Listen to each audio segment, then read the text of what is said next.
Hello friends, मैं हूँ आशीष। तो आज हम पढ़ेंगे एक इंटरेस्टिंग स्टोरी। इस कहानी से आप आसानी से इंग्लिश से हिंदी सीख सकते हैं और पढ़ना भी सीख सकते हैं। तो चलो फ्रेंड्स, शुरू करते हैं एक इंटरेस्टिंग स्टोरी।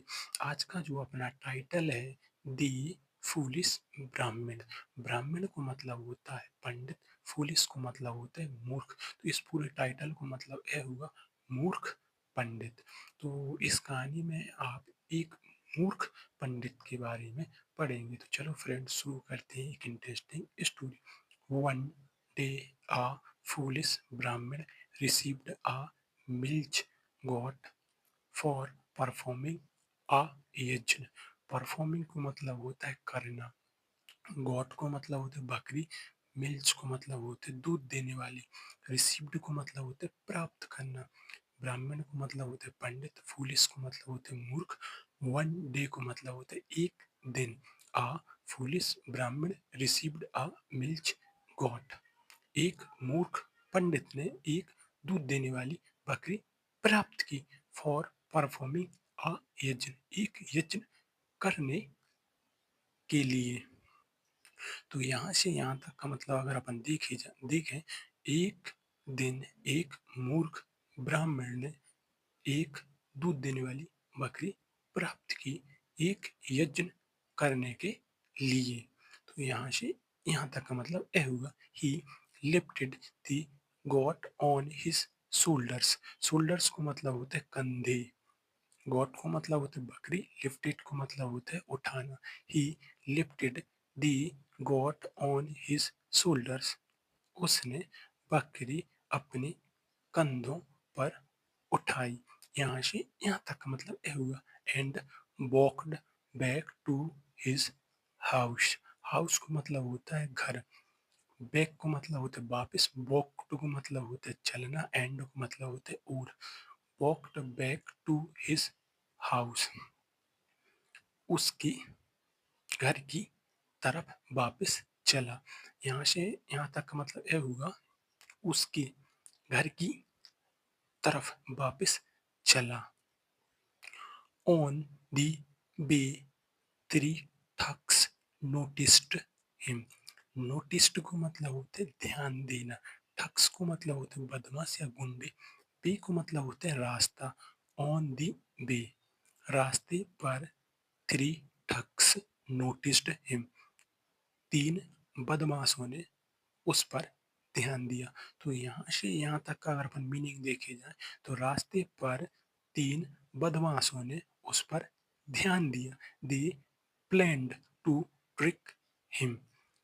प्लैंड को मतलब होते योजना बनाना, they planned to trick him, उन्होंने योजना बनाई, टू ट्रिक हिम, उसे फंसाने की। तो यहाँ से यहाँ तक का मतलब अगर देखो जाए, तो उन्होंने योजना बनाई उसे फंसाने की। तो ए यहाँ से मतलब हुआ, यहाँ से यहाँ तक का मतलब ये हुआ कि उन्होंने उसे फंसाने की योजना बनाई। एट सम डिस्टेंस, डिस्टेंस को मतलब होते दूरी, सम को मतलब होते कुछ, एट को मतलब होते पर। तो यहाँ से यहाँ तक का मतलब यह हुआ, कुछ दूरी पर। दी ब्राह्मण मेट दी फर्स्ट ठग।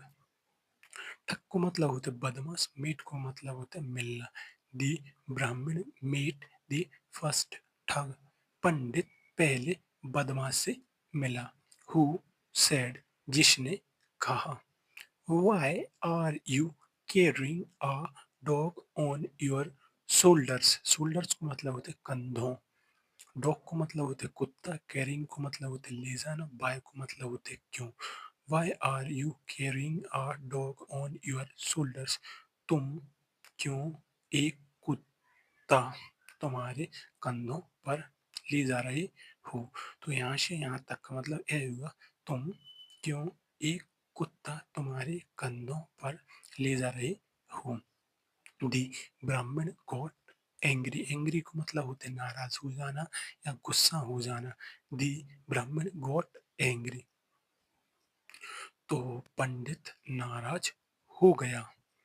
Can't you see it's a got. सब अब तुम देख सकते हो कि सब्जेक्ट के आगे यहाँ वर्ब लगा है और यहाँ पे क्वेश्चन मार्क लगा है।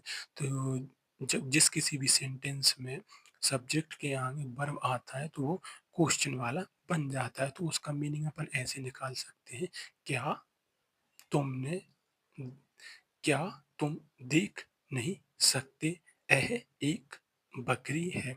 तो यहाँ से यहाँ तक का मतलब यह हुआ, क्या तुम देख नहीं सकते यह एक बकरी है। How foolish. फूलिश को मतलब होता है मूर्ख। और अगर अपन देखो जाए हाउ फूलिश को मतलब अगर अपन निकाले जाए तो कितने मूर्ख हो, यह मतलब निकलेगा कि हाउ फूलिश को मतलब यह हुआ कितनी मूर्ख हो।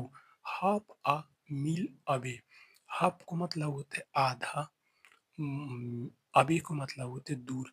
हाफ अ मील अवे, आधे मील दूर। तो इन शब्दों का मतलब यह हुआ आधे मील दूर। इनऑर्डर ठग मोक्ड हिम। मोक्ड को मतलब होता है मजाक उड़ाना, ठग को मतलब होता है बदमाश, इनऑर्डर को मतलब होता है दूसरा। इनऑर्डर ठग मोक्ड हिम, दूसरे बदमाश ने उसका मजाक उड़ाया। मतलब यहाँ से यहाँ तक का मतलब यह हुआ, sir how mighty you are to carry a heavy donkey on your shoulders. Shoulders को मतलब होता है कंधों, डोंकी को मतलब होता है गधा, हेवी को मतलब होता है भारी या वजनी, कैरी का मतलब होता है ले जाना, माइटी को मतलब होता है ताकतवर या शक्तिशाली। हाउ माइटी यू आर, तुम कितने ताकतवर हो, to carry a heavy donkey on your shoulders, ले जा रहे हो एक वजनी गधा तुम्हारे कंधों पर। यहाँ से यहाँ तक मतलब यह हुआ, तुम कितने ताकतवर हो, ले जा रहे हो एक वजनी गधा तुम्हारे कंधों पर। ए, ए, यहाँ से मतलब यहाँ से यहाँ तक का मतलब यह हुआ, दी ब्राह्मण रिब्यूक्ड हिम। रिब्यूक्ड को मतलब होता है डांटना या फटकारना। दी ब्राह्मण रिब्यूक्ड हिम, पंडित ने उसे डांटा या फटकारा। एंड मूव्ड आहेड, आहेड को मतलब होता है आगे और मूव्ड को मतलब होता है बढ़ जाना। तो आगे बढ़ गया। अगर यहाँ से यहाँ तक का मतलब ये हुआ, पंडित ने उसे फटकारा और आगे बढ़ गया। सम डिस्टेंस अवे, सम को मतलब होते कुछ, डिस्टेंस को मतलब होते दूरी, अभी को मतलब होते आगे। तो इन शब्दों का मतलब यह हुआ कुछ दूरी आगे। दी थर्ड ठग रिमार्क्ड, रिमार्क्ड को मतलब होते टिप्पणी करना। और दी थर्ड ठग रिमार्क्ड, तीसरे बदमाश ने टिप्पणी की। ब्राह्मण सर, ब्राह्मण को मतलब होते पंडित और सर को मतलब होते सर। Does it suit you to carry a dead calf, calf को मतलब होता है बछड़ा, डेड को मतलब होता है मरा हुआ, कैरी को मतलब होता है ले जाना, और सूट को मतलब होता है ठीक लगना या जचना। और आप देख सकते हैं कि यहाँ क्वेश्चन मार्क लगा है और सब्जेक्ट के आगे वर्ब है। तो अपन इसका मीनिंग सबसे पहले अपन क्या लगाएंगे, जब सब्जेक्ट मतलब सब्जेक्ट में वर्ब आगे लगा होता है तो अपन सबसे पहले अगर कोई भी इसका अर्थ निकालते हैं तो क्या लगाते हैं। तो क्या है जचेगा तुम पर, एक मरी हुई बछड़ी को ले जाना। तो यहाँ से यहाँ तक का मतलब यह हुआ, क्या है जचेगा तुम पर एक मरी हुई बछड़ी को ले जाना। नाउ दी ब्राह्मण गॉट थिंकिंग, थिंकिंग को मतलब होता है सोचना या विचार करना। नाउ को मतलब होता है अब। नाउ दी ब्राह्मण गॉट थिंकिंग, अब पंडित सोच रहा था या विचार कर रहा था। He thought he was carrying some monster that was changing shapes. Shapes को मतलब होते आकार, चेंजिंग को मतलब होते बदलना, मॉन्स्टर को मतलब होता है राक्षस या दानव, कैरिंग को मतलब होता है ले जाना, थॉट को मतलब होता है सोचना विचार करना। ही थॉट, उसने सोचा, he was carrying some monster, वह दानव या राक्षस ले जा रहा था। डेट वॉज चेंजिंग शेप्स, जो आकार बदल रहा था। तो यहाँ से यहाँ तक का मतलब यह हुआ, उसने सोचा वह दानव ले जा रहा था जो आकार बदल रहा था। So he left the goat right there. There को मतलब होते वहां, राइट को मतलब होते ठीक, गॉट को मतलब होते बकरी, लेफ्ट को मतलब होते छोड़ देना, इस सो को मतलब होते इसलिए। So he left the goat right there, इसलिए उसने ठीक वहां बकरी छोड़ दी। तो यहाँ से यहाँ तक का मतलब यह हुआ, इसलिए उसने ठीक वहां बकरी को छोड़ दिया। And ran home without even looking back. Back को मतलब होता है वापस, लुकिंग को मतलब होता है देखना, विदाउट को मतलब होता है बिना, होम को मतलब होता है घर, रैन को मतलब होता है भागना, एंड को मतलब होता है और। रैन होम घर की तरफ भागा। विदाउट इवन लुकिंग बैक बिना पीछे देखे। तो यहाँ से यहाँ तक मतलब यह हुआ, बिना पीछे देखे घर की तरफ भागा।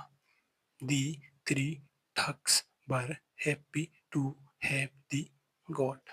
हैप्पी को मतलब होता है आनंदित होना या खुश होना, गॉट को मतलब होता है बकरी, ठग्स को मतलब होता है बदमाश। The three thugs were happy to have the got.